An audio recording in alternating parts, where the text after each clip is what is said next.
حضرت آدم علیہ السلام کی اولاد کے ساتھ انسانی تاریخ کا پہلا بڑا امتحان شروع ہوتا ہے۔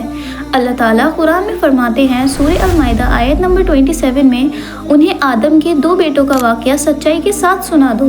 یعنی یہ واقعہ اللہ خود بیان کر رہے ہیں تاکہ انسان اس سے ہدایت حاصل کرے۔ قرآن بتاتا ہے کہ حضرت آدم علیہ السلام کے 2 بیٹے تھے، جنہیں اسلامی روایت میں حابل اور قابل کہا جاتا ہے۔ دونوں نے اللہ کے لیے قربانی پیش کی۔ اللہ تعالیٰ فرماتے ہیں، جب دونوں نے قربانی پیش کی تو ان میں سے ایک کی قبول کر لی گئی اور دوسرے کی قبول نہ کی گئی۔ یہاں قرآن ایک بنیادی حقیقت سمجھاتا ہے، ہر عمل اللہ کے نزدیک ایک جیسا نہیں ہوتا، قبولیت کا فیصلہ صرف اللہ کرتا ہے۔ جب قابل نے دیکھا کہ اس کی قربانی قبول نہیں ہوئی اور اس کے بھائی حابل کی قربانی قبول ہو گئی تو اس نے غصے میں کہا، میں تمہیں ضرور قتل کر دوں گا۔ اس پر حابل نے جواب دیا اور قرآن اس کا جواب لفظوں میں بیان کرتا ہے۔ اللہ تعالیٰ قرآن میں سورہ المائدہ میں فرماتے ہیں، اللہ تو صرف متقین سے قبول کرتا ہے۔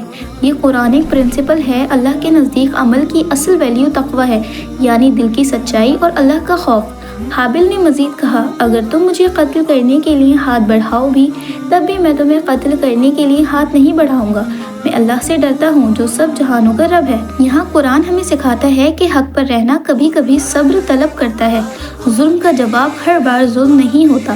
پھر حابل نے کہا، میں چاہتا ہوں کہ تم میرا اور اپنا دونوں کا گناہ لے کر لوٹ جاؤ اور پھر تم آگ والوں میں سے ہو جاؤ گے، اور یہی ظالموں کا بدلہ ہے۔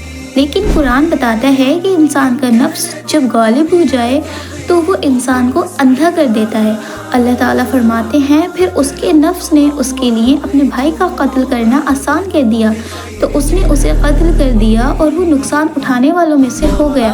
یہاں قرآن بالکل واضح کر دیتا ہے، قتل قابل نے کیا اور وہ اپنے عمل کی وجہ سے نقصان اٹھانے والوں میں سے شامل ہو گیا، اور حابل سچائی، صبر اور تقوی پر تھا کیونکہ اس نے ظلم کا جواب ظلم سے دینے سے انکار کر دیا۔ قتل کے بعد قرآن ایک اور منظر بیان کرتا ہے۔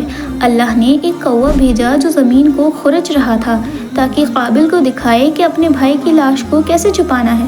تو اس نے کہا، ہائے افسوس، کیا میں اس کوے جیسا بھی نہ ہو سکا کہ اپنے بھائی کی لاش کو چھپا دیتا، اور پھر وہ پچھتانے والوں میں سے ہو گیا۔ یہاں قرآن انسان کو ایک گہرا لیسن دیتا ہے، گناہ کے بعد ندامت ضرور آتی ہے، لیکن کچھ فیصلے ایسے ہوتے ہیں جو واپس نہیں لیے جا سکتے۔ اس پورے واقعے میں قرآن ہمیں بنیادی اصول سکھاتا ہے۔ اللہ صرف متقین کے عمل قبول کرتا ہے۔ حسد اور غصہ انسان کو ظلم تک لے جا سکتا ہے۔ نفس کو کنٹرول نہ کیا جائے تو انسان خود اپنا نقصان کرتا ہے، اور حق پر رہنا کبھی کبھی صبر کا سب سے بڑا امتحان ہوتا ہے۔